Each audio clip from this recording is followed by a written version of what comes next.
33 minutes to 3-4 right. Denver's broken ambulance system. A special Call 7 investigation. From Denver International Airport. Once again, here's Tony Kowaleski. We still don't know what caused the crash of this 737 back in December, but we do know the death of a Parker man here at the airport 5 months before the crash should have triggered alarms inside the executive offices at Denver Health Medical Center. My biggest deep area of sadness was him knowing he needed help and knowing it wasn't coming. Vicki Elgin's husband died at Denver's airport waiting for an ambulance. Paramedics stationed at the airport knew Mark had to get to a hospital and fast, but the closest ambulance was 26 miles away at Denver Health. What could be more important than providing care that improves the outcome, whether it be life and death or just preventing it from advancing to the next level of care? What could be more important? Like the passengers of Flight 1404, Mark Elgin waited more than 30 minutes for an ambulance. He died a few feet from gate B36. It's too late for me. It's too late for my husband's family. But if I can prevent someone else going through this tremendous pain and hardship, then that to me is something that me and my family can do. Even before Mark died, senior managers inside Denver Health ignored warnings and elected not to address lengthy ambulance responses to DIA and throughout the city. In 2008, Call 7 investigators uncovered Denver Health ambulances exceeding the national response standard on 12% of all calls.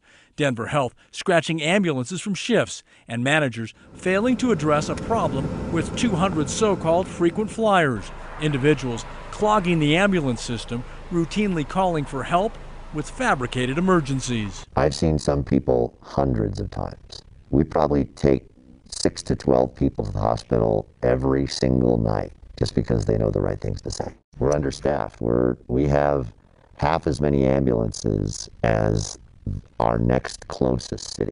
Denver Health paramedics asked us to hide their identities for fear of losing their jobs. Sometimes in Denver, you'd be a lot better off driving yourself to the hospital. After Mark Elgin's death in July, 7 News found DIA was the only airport of the 5 busiest in the country without an on-site ambulance. 7 News found on average the closest ambulance was 12 miles away, leading to a response time of 15 minutes. Denver Health managers commissioned studies, held meetings, and belabored a number of options. So 4 months after 7 News reported Mark Elgin's death, there was still no ambulance at the airport. And Flight 1404 crashed at DIA with no ambulance in sight. Any rescue vehicles on frequency. But that has changed. 12 years after DIA opened, 6 months after Mark Elgin's death, and several weeks after the crash of Flight 1404, Denver Health finally stationed an ambulance at the airport. Denver knew from the day they dug that airport the proximity of ambulances and the challenges associated with getting ambulances there. Why would it take so long and this type of tragedy to put an action plan in place? Why? The answer to that question is next.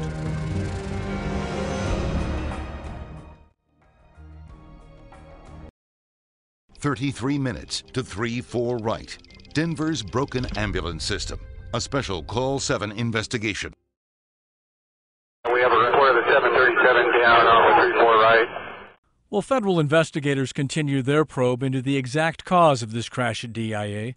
Top administrators at Denver Health initially worked to defend and justify the hospital's emergency response.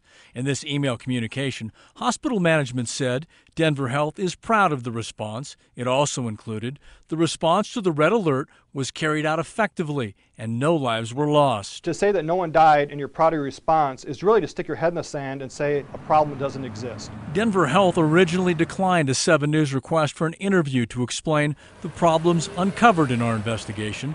But days later, the mayor's staff called a special meeting of hospital managers, paramedics, firefighters, and airport managers, a meeting to address issues uncovered by the Call 7 investigators, including the 33 minutes to 3-4 right. Does that meet your expectation? Should the community be comfortable with that kind of response? I personally, and I know I speak for a number of the people in this room, will never be satisfied or never say this is acceptable.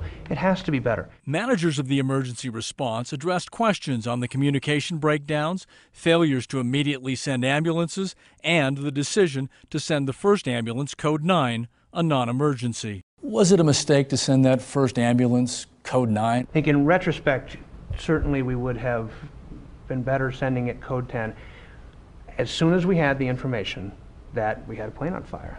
Despite now admitting to a series of problems, Denver Health's chief executive officer later in the meeting continued to defend her hospital's 33-minute initial response. Are you proud of the way Denver Health responded that night? Yes, particularly proud of our paramedics at the scene, who I think did a really great job. We did mobilize 18 ambulances and transport 38 patients in a relatively short period of time. Well, Denver Health calls it a relatively short period of time. The manager of Denver's airport was far more critical. 33 minutes before it actually got to the plane. Is that acceptable from your position?